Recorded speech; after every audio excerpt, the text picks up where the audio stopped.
Hello friends, my name is Mahek and I am your friendly mentor and guide for today. Let us explore an exciting topic in science with me.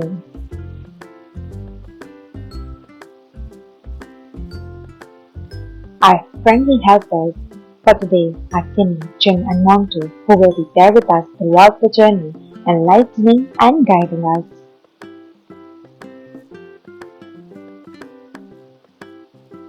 We all have been to science laboratories, so let us learn about their management and also their planning and maintenance. The content that will be covered in the video is planning, types, maintenance, and types of registers that are used in the laboratory.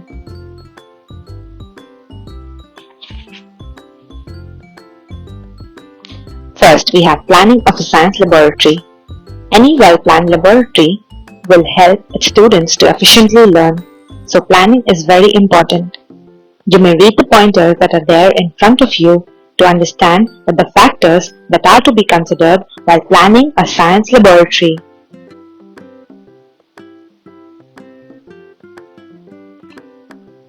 Following is a specimen image of a good science laboratory. Moving on to the types of science laboratories. Colleges have three types of subjects that are offered to students, namely biology, physics, and chemistry. And colleges have individual laboratories for the same. A physics laboratory requires specifics such as a table for accurate measurements using a weighing balance, a board for solving numericals, and an electric supply for connecting the various instruments.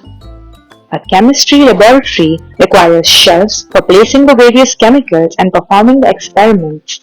It also requires a fume hood so that the students do not inhale toxic fumes.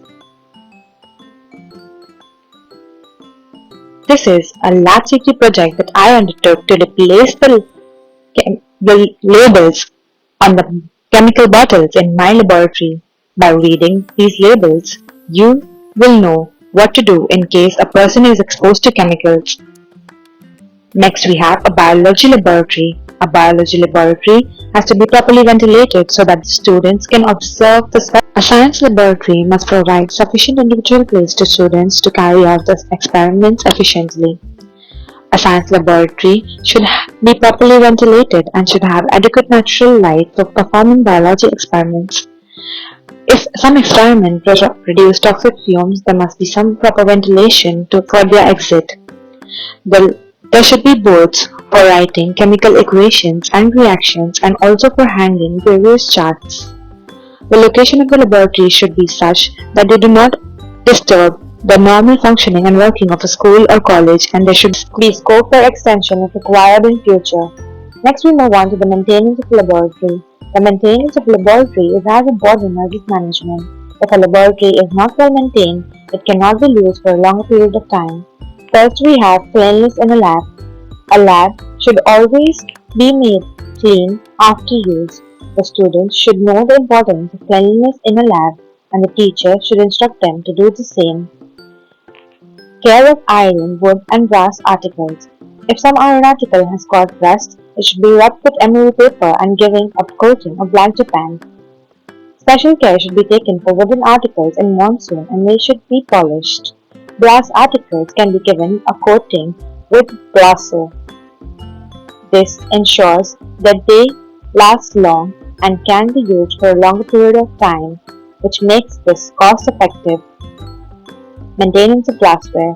The test tubes and beakers that should be cleaned and only then should be kept back to their original places. Broken articles should be immediately replaced and they might hurt the students. Tabletop should be given a coating of epoxy resin as this makes it acid resistant and prevents it from being spoiled. A sheet of laboratory instructions should be hung in the laboratory so that the students know what to do in case of a disaster. Types of stock registers that are used in a laboratory for maintaining the stock. Permanent stock register, breakable stock register, consumable stock register. These are the various registers that are used for management in laboratory. An inspiring quote by Louis Pasteur: "Without laboratories, men of science are soldiers without arms." Rightly said.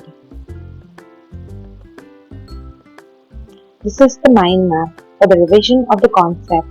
I hope you enjoyed the video, and if you did, make sure to give a thumbs up and subscribe to my channel.